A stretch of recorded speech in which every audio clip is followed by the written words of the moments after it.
Record. Are we live? Yeah. Okay, we're recording now, guys. So we'll get into it straight away. I'll upload the presentation. Okay, can we see that on screen, guys? Yeah. So you should have now the itinerary. Is that all good? Yeah. Yeah. Hang on, I'll just get the glasses. Okay. Guys, just to, first of all, thank you for attending tonight. We will record it as I am, but I won't upload it because obviously there's some stuff in here tonight that we don't want to make public till we, A, because we're still in lockdown, and B, coming out on social media before other things are announced. So we're just going to be a little bit careful, but we're just going to update on everything that we've done tonight. So first of all, thank you all for attending. And for those that aren't on here and being recorded, I will share it, but I'll do it privately via a different YouTube than our own, because our own YouTube channel's got about 40 odd subscribers and they'll see it straight away. So I'll probably do it via a private one of mine. So to start off, guys, to crack on so as we don't run out of time, because I'm conscious that I'll try and put a stopwatch on myself because I know what I'm like. And start. Okay. Just to update you where we are in terms of COVID-19, obviously, first of all, and where we're at with the academy. The 16s are came back in last week. So we had a game Tuesday night with the 16s, which was their first game. We played Exeter. And the 18s have had now 2 games. And so they're training. The 16s are training Tuesday, Thursday. So they're starting. The 18s have been in all along, although before the City game, that was almost completely isolated away from the first team because we didn't want to take any risk of potentially getting a COVID case with the 18s, which could potentially shut down the first team. I hence postponed that game, which was going to be such a money spinner for us. So that is all now back into, obviously the first team unfortunately then went down a week later, so it proved that it was the right decision to do. But the 18s have been back in, the 16s are back in. I would say when we get this national review on the 22nd that they'll probably say we can probably start back football. I would have thought probably mid to late March at the latest. Now, at what stages, we don't know. And again, it could be like we were when we went in. Oh, some are in Wales, they can't come in. Some are in Gloucester, they can't. So listen, the way I look at it and the way we've discussed it at the academy is we'll wait and see. We'll be guided by what was said at the academy, and they've always been brilliant. You know, let it settle. We'll be guided by them, and we'll go with whatever it is then. In terms of what we'll do probably this season, in terms of the leagues, honestly, we won't be completing them. So, and I think that'll be across the board. So from the 21s down to the 11s in the leagues, you know, even if you're doing well in your leagues, it's not a case of that. It's a case of we'll probably train for 6 to 8 weeks for the rest of this season, I envisage. And we may have some in-house friendlies. We may have some in our own tier friendlies, but it won't be a lot more than that. And our plans are, well, okay, we'll probably shut down in May, have a couple of weeks off, and then start the new season earlier than we would start. And hopefully everything goes to plan with that going forward. Again, like I say, this is all up in the air. Touching on the staffing update, just to give you an idea, obviously a lot of you are on your B licence, which is absolutely fantastic because it's not only pushing up your personal development, which is terrific, but it's also pushing up what we do as a centre. And we've had, even though we're in that massive national pandemic, we've had some great successes this year from our centre in terms of what you guys are doing, and pushing yourself on this B is fantastic. And like I say, any of you want any support or any help, you know, we're here at any time for, you know, just a shout out, or if you want me to look at session plans and just, you know, put our point of view over, we will do. We'll all help where we can. On touching on, I put JE plans on there because I just want to mention, obviously James is in, I know he's DJing at the moment, but he is looking at what we're doing. James is going to go and do something that he wants to do personally next season. So he wants to go down his own sort of route, and that's nothing against what we're doing or what we've done. He's just got to that. He just wants to have a go at doing something, and nothing's set in stone yet of what he's doing, because obviously you can't announce anything or any clubs are doing anything because this season's still running. So I would suspect we're probably the only sort of a centre that is actually planning for next season and not worrying about this season. So James is going to be doing that next season. But as always, James has always been with us and will continue, you know, obviously be in our group chat, still chatting to us as long as he wants to. And who's to say that he won't be helping out in some of our age groups, you know, and our teams if and when he can, and when we'd like him to come in, which would be at any time. But, you know, obviously we wish him all the best, and we just want to say, you know, that I wanted us to all say this on you rather than, you know, rumours could come, oh, James isn't doing this or whatever. So, you know, but he's still part of us and one of us, and hence that we're doing that. Is that a fair assessment, James? Yeah, that's fine. That's all good. Good. Okay. Just touching on the player successes, guys, that we've had this season in terms of, you know, with our recruitment that we're going to go out with now. It's been fantastic in terms of currently at the moment, we've got 3 under-16s going to be going over to try and get a scholarship. I've got to be totally honest. I don't think they'll get one. And that's nothing against them as players. In terms of like, when I went over Tuesday night, we had games at Evesham, and it's a case of it's hard enough for the scholars that have been at the club that are already a step above what we do, trying to get a scholarship in terms of trying that chance to impress, because we've been in so many lockdowns. So you've got that one that's against them. You've got the other part of, you know, when you choose scholars, it's about having the player fit in the system that you've got available. So, for example, to try and make sense of it, and I'll use Chelsea as an example then, because obviously I know Chelsea's a team. Tariq Lamptey, who's at Brighton, terrific right back. You know, Chelsea didn't want to sell him, but he didn't want to stay. He didn't want to become 3rd, 4th choice at the club where he can go and be. And to be fair, he started the season on fire. There was talk of England recognition. Now, if you flip that on the other side, and if he'd been a left back, he'd have had no players in front of him, only probably Alonso. Chilwell hadn't been signed. And so he could have probably started at left back. But because he was a right back, he had Azpilicueta, he had Reece James, he had another academy lad pushing behind him. So it was one position for 4 players. And it's no different when we come to scholarships. So this is where it's hard for our boys, because I know the club are looking for a goalkeeper and a striker, definitely, because you start to target the scholars that probably in their last couple of months of under 15s, you're starting to identify which ones should get it. Under 14s, under 15s, start to target which ones. And then you hope that progression carries on. So it's hard when, you know, lads that don't get, sorry, I'm just going to go off, guys, just to check that there's no one waiting in the, don't think there is. No, we're all good. Sorry. So it is difficult for any of our boys that are going for that. And again, and I've said this to the club, look, would it be better if they don't come over? And they said no, because we want them to become in the environment, see where they're at, where their levels are at. And that's, for me, was great the other night. We had Ryan was over there, the centre half, and he didn't look out of place. Now, there were 2 lads in the team that have been offered scholarships, and there was a lot of their under 16s and trialists. Now, Ryan was certainly at their level. So that was great for Ryan. But, you know, again, it's that hard part of just going that other thing. And obviously you've got the other successes, Lloydie's team, who's, you know, produced 2 or 3 that will probably get into their academy. We're sending one over, Soyam, who Lloydie is adamant he will definitely get in, which is great. And obviously in the younger ages, we've got a couple more going over, a couple from Daz's.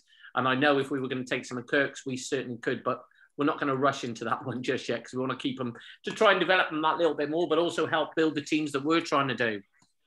So there's been massive successes on it, and also just running what we've done, going with an under-18s and an under-21 side has been fantastic. And the back of the success that we've had this season in holding our own in the leagues and doing top in the 18s is coming on to what we're going to do in terms of later on. I'll discuss what we're going to do with our senior team.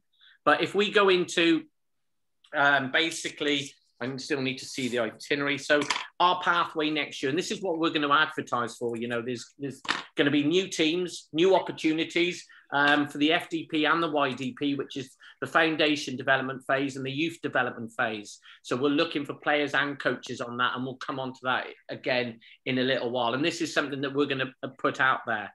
This is something that Matt has drafted up, which is absolutely fantastic. And this is going to be part of our recruitment letter in there, that we are looking to expand, looking to get new teams at 9s, 13s and 14s and 16s, but also looking to, you know, and when we put this out, we will get more players wanting to come in at other ages, which is absolutely fantastic. And of course, the exciting part is the 18s and 21s, we're going to actually put them into the football pyramid. And that's a great kind of link that we've kind of created, which is fantastic. So we'll come on to that in a minute. These are going to be what teams that we'll be looking for in the setup. So the vacancies that we're going to be having this season. So we're looking at under 9s, a whole set of players, 2 coaches. Under 13s and 14s, what we're going to do, we could have a team at each age if we wanted to. But again, it's not so much the teams, and this is what I tried to explain to Cheltenham, it's going to be getting the facilities that we can all train at. And that's the hardest part. So we'll do a mixed age at 13, 14s. We're going to run with an under 16s because we want that age group because of a college program that we're trying to get going, which I'll touch on in a minute. But again, that to me is something that I think is paramount that we want to try and do. So again, there's 2 coaches at under 16s age group as well that we're looking to advertise for. So our league structure next year, okay, so we'll have our first team will play in the Step 8, Tier 12 of the football pyramid. That's in the Hellenic League. So the promotion from that will be going into the Gloucester North Senior League, which is a good standard, very good standard. So it's great if you look at that and to gauge the steps.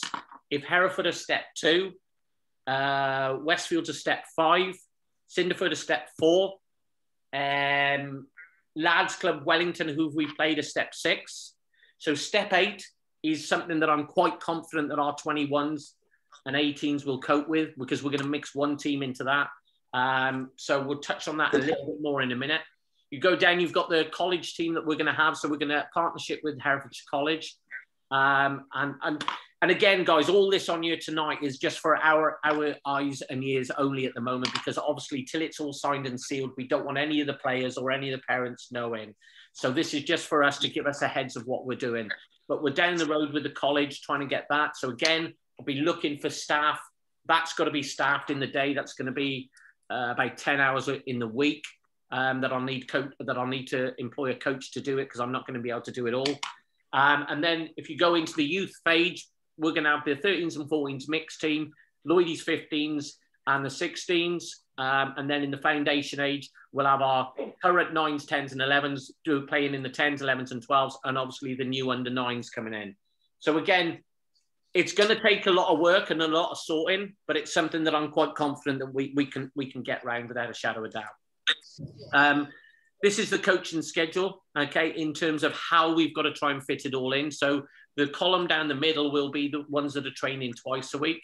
So only from under 15s up will we train twice a week. And again, a lot of this comes down to facilities, bless you, Matt, facilities and monies. Okay, for me, that's massively important.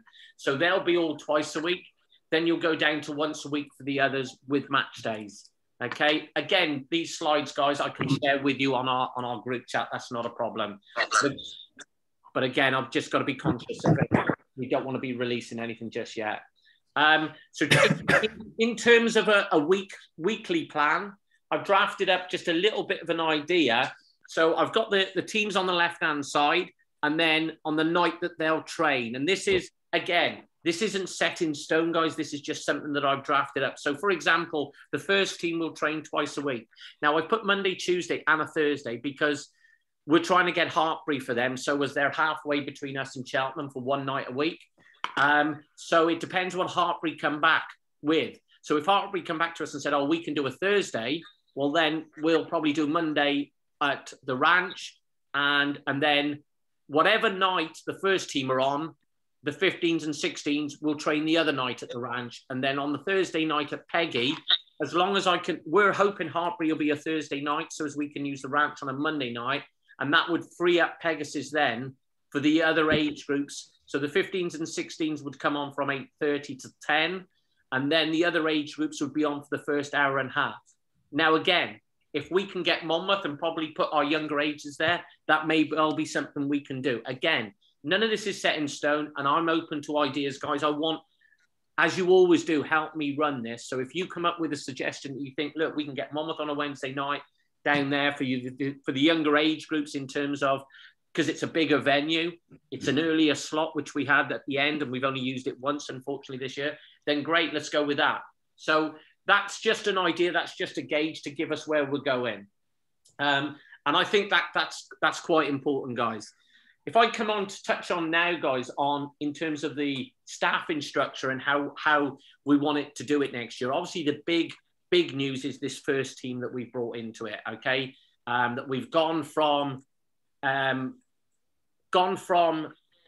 and 21s to a men's team.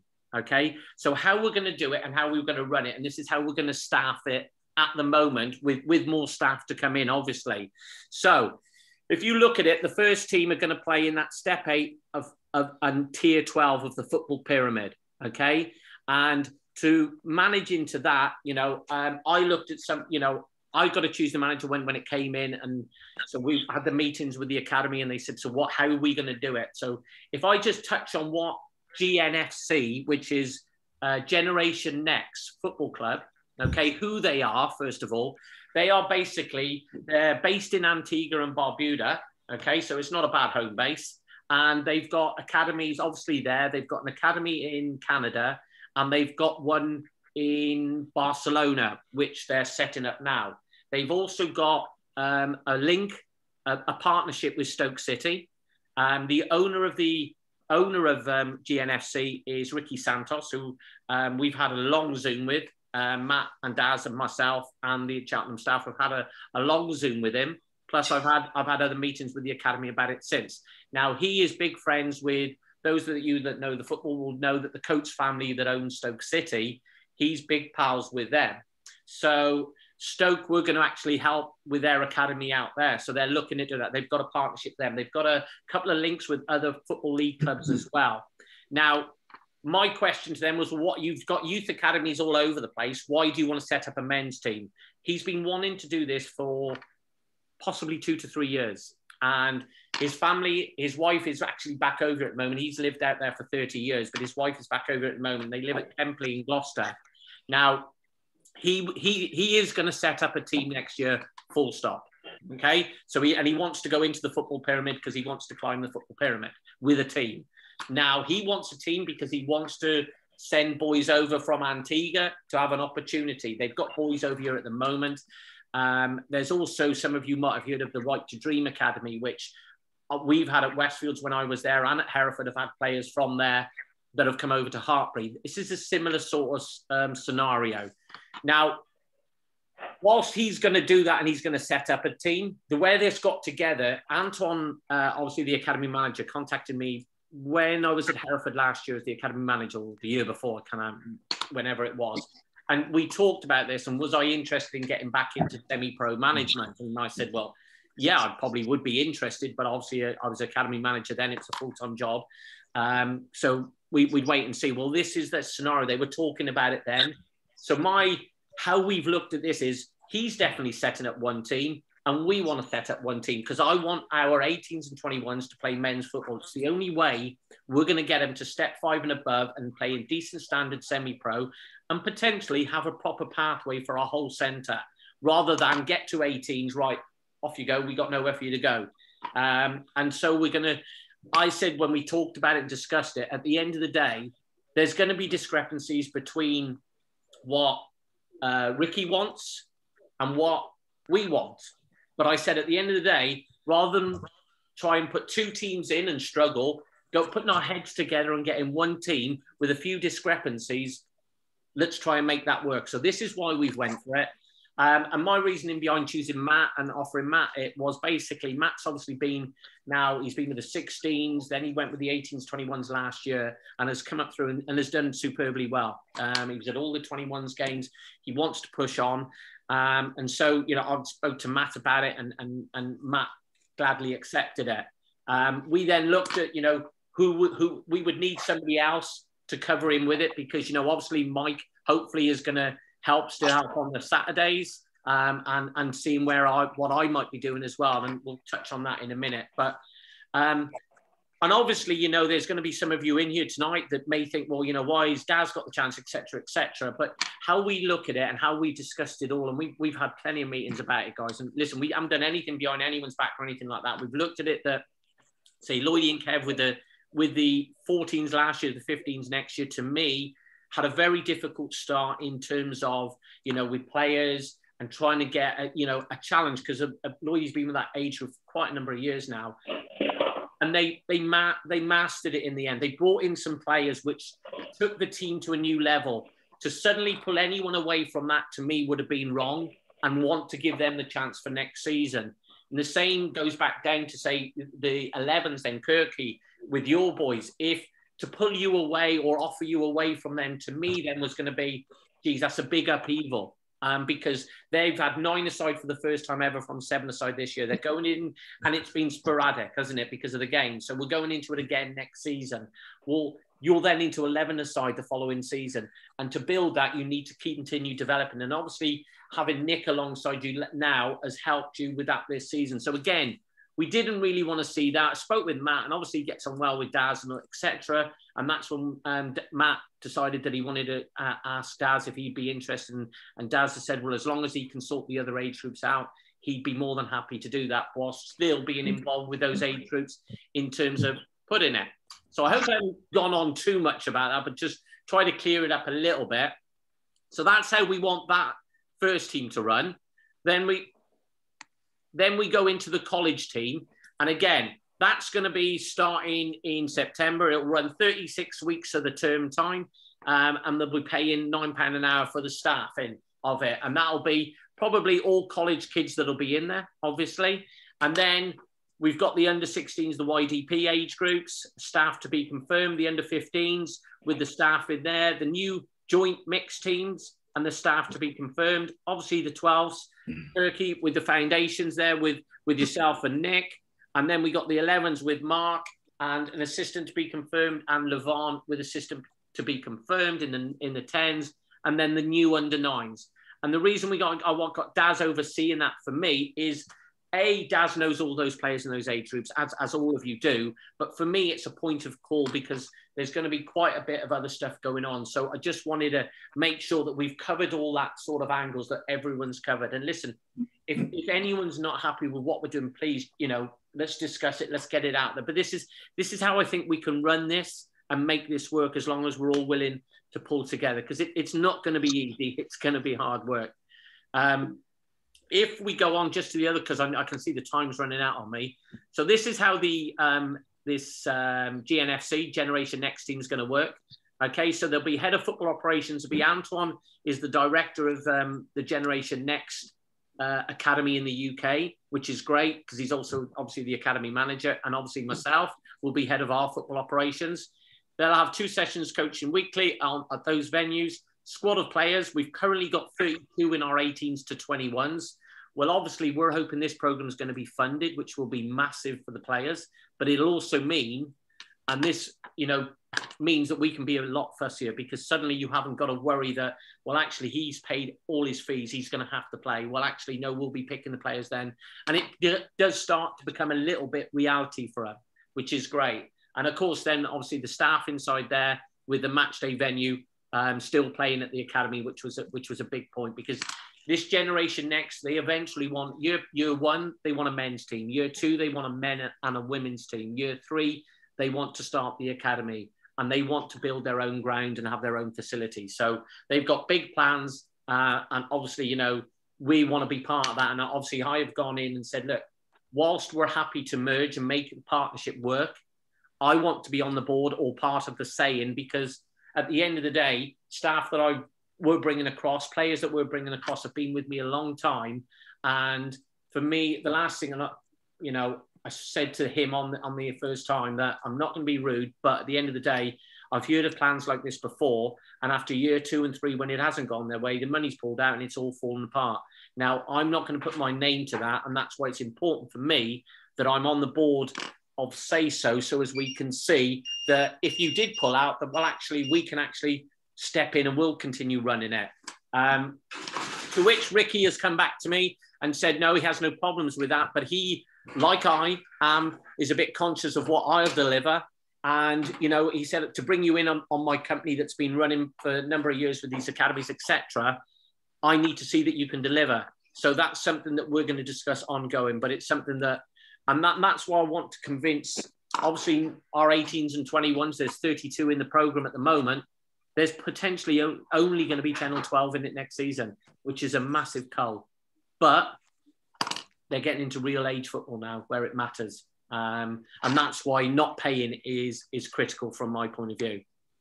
So this is the club, Generation Next Football Club, where it says basically Antoine as the director, myself as the head coach, Matt as the lead, and Daz as his assistant. So with all that in mind, guys, that's about it. And we got 5 minutes left. So let me quickly, didn't do that. I'll stop share. That cut it off. Are we back to the normal screen now? Yeah, okay. So just on that, guys, touching on it, the reason that I've needed to try and get all this as much as I can, sorted as much as I can, is that I've been offered a position as well at another higher profile club. But it had to work with Cheltenham because of what we're building here. And they're willing to do that. And Cheltenham are willing to let me do it because they want to see me pushed into that semi-pro sort of level then, and it's a high-profile club, so they want me to do it in the semi-pro level, which is great, but it has to work with all what I'm doing. Unfortunately, I can't say anything at the moment because we don't want to announce things till it's, while we're in a national lockdown, and also they want to announce it, this club does, so we're waiting on that. And that's why I want to put things in place that I can still look after a lot of what we're doing at the moment and still overseeing it. And the great thing that it gave me a boost straight away was that Cheltenham supported it.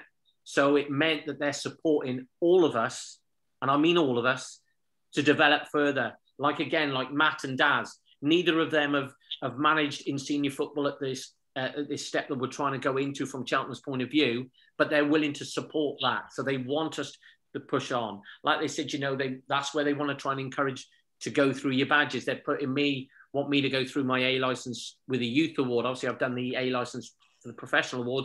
Now they want to do it in the youth award as well. And so they're doing all that, which is great because it means it's pushing our centre on and pushing on what we do. But it also means that we can progress. But also, on the negative side, it means we can get sacked. And Matt and Daz are well aware of that. It's like I said, with the job that I'm taking, I could be sacked within 3 months. Matt and Daz, I would like to think they would have longer than 3 months. But again, they know they've got to produce results at the end of the day. Again, that then comes down to our under-18s college team. And the reason I haven't touched on that much, because they're not going to be any of our boys going into that yet. It's just going to be a college program that we're setting up. And then next year, our current 16s will hopefully go into that program. So we're creating that pathway for Lloydie and Kev and Dave's team to feed into now. And eventually come into this, if they don't get picked up by a higher graded club, we'd like to think we're at step 6 by then in year 3. That's our progression. And that's the challenge for all of us. So I think, it's going to be massive, but I'll stop talking. I know I've only left it 3 minutes. Are there any questions straight away, guys, or what we can just fire them at me if you've got any on any of it? No, what was the very first bit you said, first sentence? Good evening. So, listen, well, it's all going to go on the group chat. So, and likewise, message me privately if you want to, or anything, any questions about any of it, guys. It's massively exciting. We're looking to grow our centre whilst also progressing. And now we've eventually got our own pathway.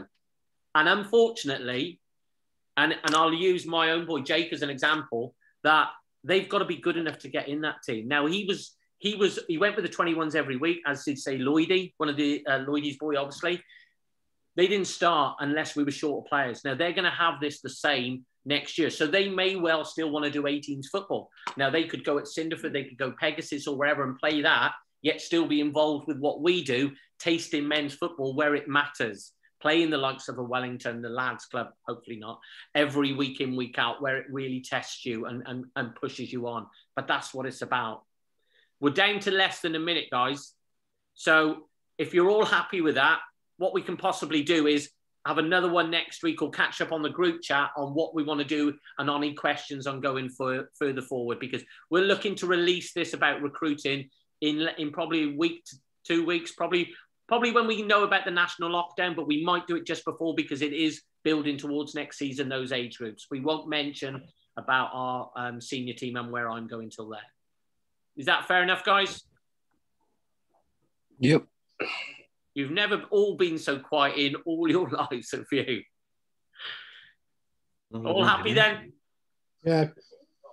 Brilliant. Thank you, guys. Thank you for your time tonight. And I have recorded this, so I'll upload it later. Cheers, guys. Cheers, Andy. Thank you. Cheers, bud.